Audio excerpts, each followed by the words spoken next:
L'été.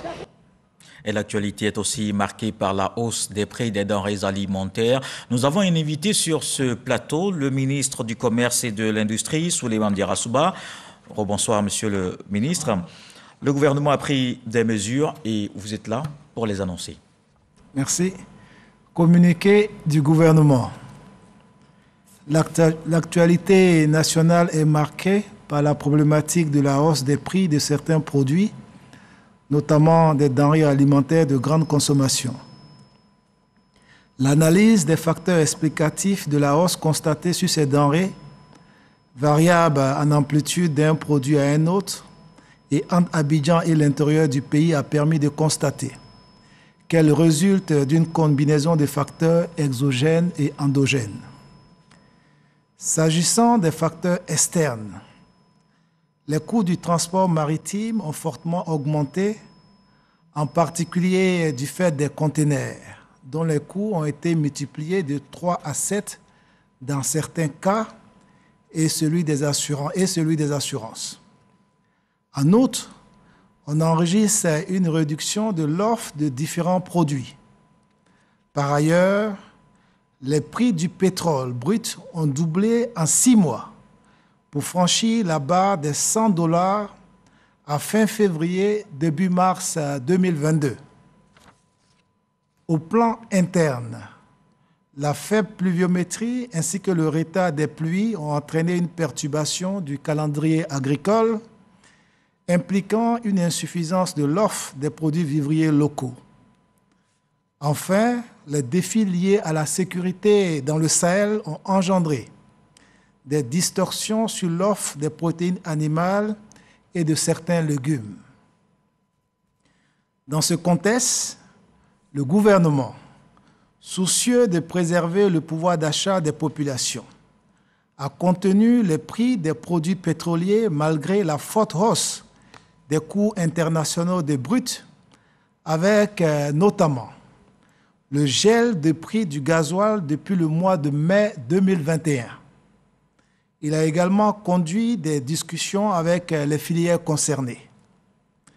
En dépit de ces dispositions, le gouvernement a toutefois constaté au cours de ces dernières semaines certaines augmentations des prix de produits de grande consommation dont l'ampleur ne peut se justifier par des facteurs objectifs découlant de l'impact des évolutions internationales ou nationales. À cet égard, et dans le but de préserver le pouvoir d'achat des populations, le gouvernement décide des mesures suivantes. Première mesure, subvention partielle des prix des produits pétroliers, notamment le gasoil, pour éviter l'impact sur le coût de la vie pour un montant d'environ 55 milliards de francs CFA de janvier à mars 2022. 2. Plafonnement sur une période de 3 mois des prix de l'huile de palme raffinée, du sucre, du lait, du riz, de la tomate concentrée, de la viande de bœuf et des pâtes alimentaires. 3. Élargissement de la liste des produits de grande consommation et services dont les prix sont réglementés. 4. Instauration du principe de l'information préalable et de concertation avant toute augmentation de prix des denrées de grande consommation pour une période de 6 mois. 5. Soumission à autorisation des exportations de produits vivriers de grande consommation, notamment la banane plantain, le manioc et dérivés, c'est-à-dire la tchéké, le placali, etc., puis l'igname, le riz local, afin de garantir la desserte des marchés intérieurs. 6. Allocation d'un appui financier aux acteurs du vivrier, afin de faciliter l'approvisionnement des marchés. 7. Démantèlement immédiat des barrages routiers illégaux et information des acteurs économiques et des populations sur les barrages réguliers. 8. Intensification de la communication en vue d'informer les consommateurs sur les prix pratiqués, la disponibilité des produits de grande consommation et l'évolution des coûts des produits et intrants sur le marché international. 9. Renforcement de la surveillance du respect de l'affichage et des prix des produits réglementés. Le gouvernement maintiendra la veille et poursuivra la concertation avec l'ensemble des acteurs pour la mise en œuvre de ces mesures. Il prendra les dispositions nécessaires pour renforcer l'offre nationale de produits vivriers et de protéines animales et halieutiques afin de préserver le pouvoir d'achat des populations. Fait à Abidjan le vendredi 4 mars 2022 pour le gouvernement Souleymane Diarra-Souba, ministre du Commerce et de l'Industrie. Je vous remercie. Merci, Monsieur le ministre. Mais j'ai juste quelques questions avant de vous laisser partir. Est-ce que toutes ces mesures rentrent immédiatement en vigueur? Toutes les mesures, en fait, que je viens d'annoncer du gouvernement rentrent en vigueur, mais comme vous le savez, par rapport à nos procédures habituelles, vont être formalisées par acte réglementaire lors du Conseil des ministres du mercredi 9 mars prochain. D'accord. Alors, comment vous allez assurer justement le respect de tous ces prix de façon pratique sur le terrain? Comme vous le savez, nous travaillons en fait de concert avec les différents acteurs. Et tous ces prix sont la résultante des négociations que nous avons avec les acteurs. Après discussion, en tenant compte, comme je l'ai indiqué, des facteurs exogènes, des facteurs endogènes, nous avons pu trouver un consensus avec les différents acteurs concernés. Dès cet instant, la mise en œuvre en fait de ces mesures se trouve facilitée. Et comme nous le faisons, nous commençons toujours par la sensibilisation.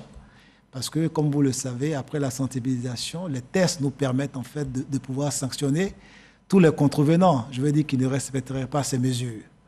Vous vous souviendrez que pour ce qui concerne les mesures de plafonnement, nous ne sommes pas à nos premières mesures.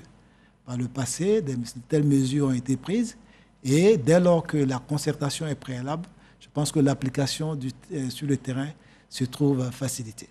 C'est une conjoncture, Monsieur le ministre. Est-ce qu'on sait à quel moment la situation redeviendra normale? Je pense qu'il est difficile de le dire. Ces mesures, en fait, sont des mesures, pour la plupart, qui sont conjoncturelles, pour pouvoir contenir, comme on l'a indiqué, en fait, la hausse des prix. Mais le gouvernement travaille plus, en fait, sur des mesures à moyen terme, des mesures structurelles, à l'effet, en fait, de pouvoir renforcer l'offre, je veux dire en termes de produits agricoles, de produits vivriers, et d'offres en termes de protéines animales et halieutiques, en fait. Il y a des programmes qui sont en cours et je pense qu'à terme, dès lors que l'offre, en fait, concernant nos produits agricoles sera suffisante par rapport à la demande, je pense qu'on pourra avoir en tout cas des solutions qui soient plus pérennes. Mais ce que je peux dire par rapport aux dispositions qui sont mises en place, c'est que nous continuons de surveiller le marché à l'international comme au niveau local. Nous continuerons de parler avec les différents commerçants, aussi bien nationaux qu'internationaux, à mettre en œuvre toutes les dispositions qui devront leur permettre, en tout cas, c'est vrai, de mener leurs activités, mais que les produits qui sont vendus sur le territoire national soient vendus à des prix abordables, tout en leur permettant de faire des affaires. Alors, Monsieur le ministre, vous avez annoncé la mise en place d'une allocation pour les commerçantes du vivrier. Est-ce qu'on sait la cagnotte qu'il y a dans cette enveloppe? Je pense que cette cagnotte sera précisée lors du prochain Conseil des ministres, en fait. Donc, le gouvernement a décidé, en fait, d'accompagner, en fait, les femmes du vivrier, aussi bien dans l'achat des différentes productions en amont et également tout ce qui concerne le transport des produits de l'intérieur du pays vers Abidjan.